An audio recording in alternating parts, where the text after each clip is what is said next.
In part 2, we will continue to discuss the axial skeleton and look more closely at the vertebral column and bones that are associated with this part of the axial skeleton.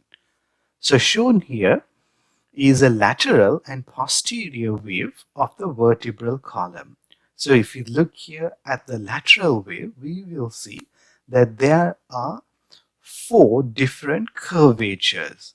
So we have the cervical curvature, which is like there is a curve towards the front. Then you have the thoracic curvature, that is a curve towards the back. Then you have the lumbar curvature and the sacral curvature.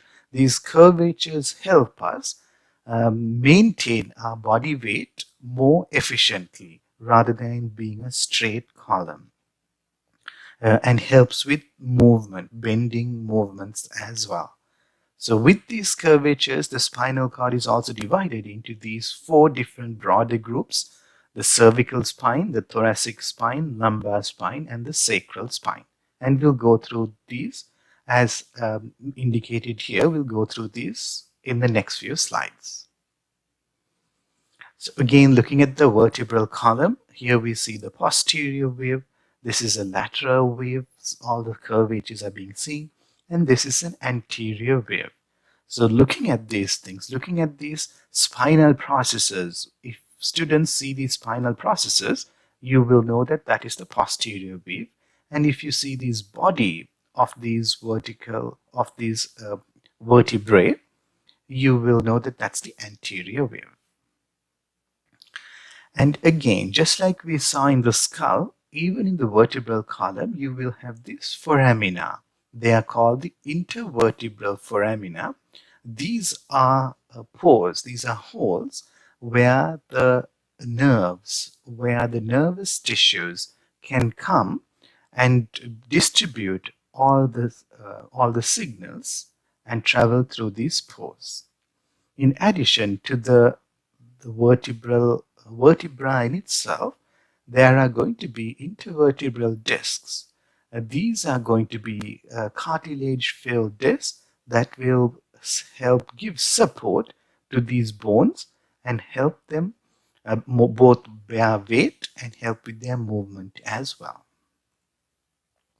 So if we look at a typical vertebrae, this is going to be, these are the ones that stack up like this to form the vertebral column. If you look at a typical one, we see that this is going to be the anterior portion with the vertebral body, and we will have the posterior portion with the spinal process. So we have the vertebral body, then we have this vertebral foramen. So this is where the spinal cord will travel through. And then we have these transverse processes, and then there are some other facets as well. Now, when we look at a cervical vertebra, so we talked about how there was a cervical vertebra on top. A cervical vertebra is going to be slightly different in case where they have a bifid spinal process, that's right here. Their body, the vertebral body, is also slightly smaller, and then they still have their transverse processes. But what we see is the lateral processes are not very prominent here. So we have 7 cervical vertebrae. These numbers are going to be important for both exam purposes and for students' knowledge as well. So know that we have 7 cervical vertebrae. So again, if we count them, we'll see the 1, 2, 3, 4, 5, 6, and 7th one is right here that comes around this particular bone. So the first bone, which we'll discuss later, is going to be slightly more unique. And again, if we count even the spinal processes, we'll see 1, 2, 3, 4, 5, 6, and 7. And again, showing the spinal processes of the vertebral column. The first, as I mentioned, the first cervical vertebrae is slightly different. It's called the atlas. This is where the term the atlas person, atlas man lifting up the globe comes from here as well. The atlas bone is the bone that is the first cervical bone, and it kind of helps the skull to be placed on the vertebral column. So this particular, the atlas vertebral, as you can see, it really doesn't have a spinal process. Whereas the second bone, it's called the axis, and the axis bone, we see the spinal process seen right there. So why this is that this particular bone, to be able to be placed on the atlas, to be placed on the axis bone, and for there to be greater movement in that way. Again, seeing the atlas bone that we saw before, that's the first one that helps place the skull bone on the vertebral column and allows more free motion on this axis bone.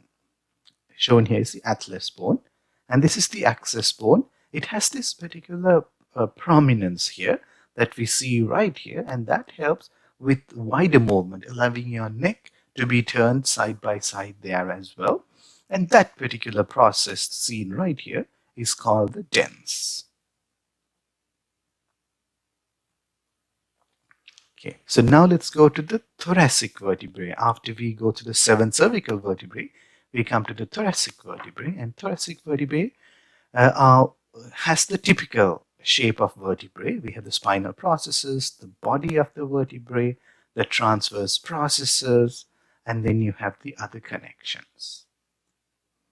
So we have 12 thoracic vertebrae, and these are important because these will join to the ribs, forming the rib cage as well. And here, seeing from an anterior view, we have the 12 thoracic vertebrae that are more posterior, and we'll discuss these structures that are ahead of it also.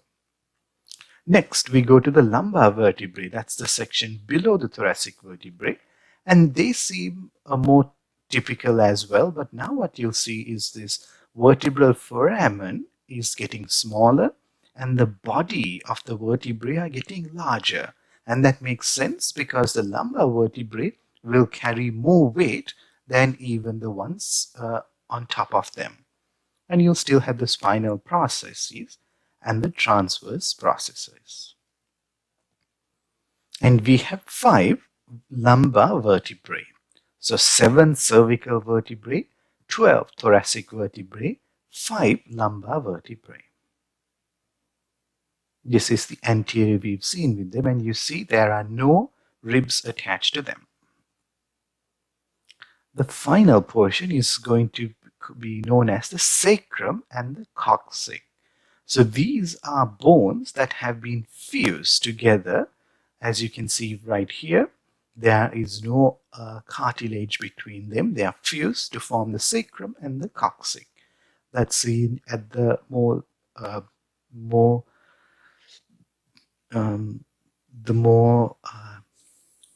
distal portion of all of these. So again, as I mentioned, it's 5 fused sacral vertebrae. So 5 vertebrae fused forms the sacrum. And then the final part of it is called the coccyx. So that's going to be the vertebral column all the way from the cervical vertebrae all the way to the sacrum and the coccyx. Now let's discuss about the thoracic cage. These are the structure. This dome-like structure is the one that helps protect all these internal organs, vital organs, the lungs, the heart, the liver right here, protect them within this cage. And we have 12 ribs. We have 12 ribs, and they are divided to true ribs and false ribs. And we also have some floating ribs, which we'll look at them in more detail. So this portion is called the thoracic cage. We talked about how there were 12 ribs forming the thoracic cage. Out of them, the first 7 are known as true ribs. The reason for this is these ribs directly join this structure known as the sternum. So since they join the sternum directly, They are known as true ribs, the first 7 of them.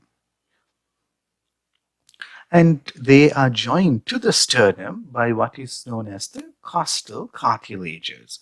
So this cartilage structure, so you have the bone and you have this cartilage that helps attach them to the sternum, is called the costal cartilage. Then ribs 8 through 10 are known as false ribs.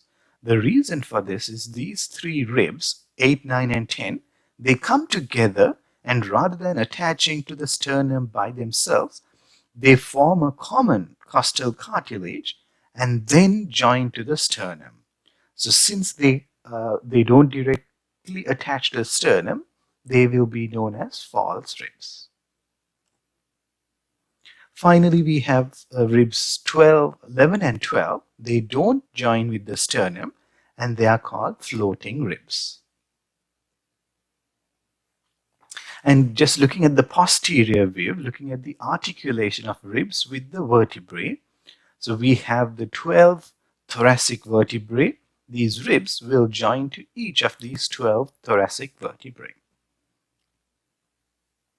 We mentioned about the sternum. That's the bone that is going to be in front of your chest, forming like the chest plate right here. And that is where all the ribs come and join through this costal cartilage. And the sternum is divided into 3 portions.